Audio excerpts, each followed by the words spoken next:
O mundo cambiou. Sinto na auga. Sinto na terra. Recendo no aire. Moito se perdeu entón, pero ninguén vive agora para lembralo.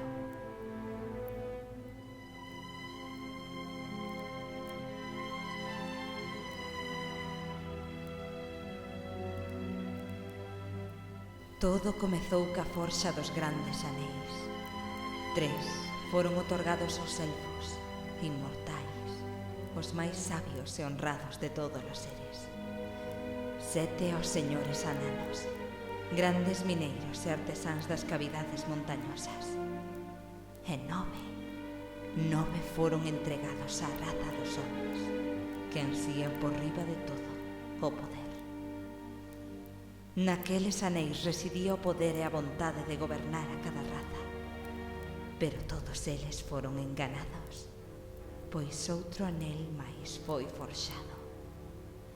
Na terra de Mordor, no lume do monte do destino, o señor escuro Sauron forxou en segredo o anel rexente para controlar a todos os demais. Nese anel descargou toda a súa crueldade, a súa malicia e a súa vontade de dominar a todo tipo de vida. Un anel para gobernalos a todos. Unha a unha, as comarcas libres da Terra Media foron sometidas polo poder do anel, pero houbo algúns que resistiron.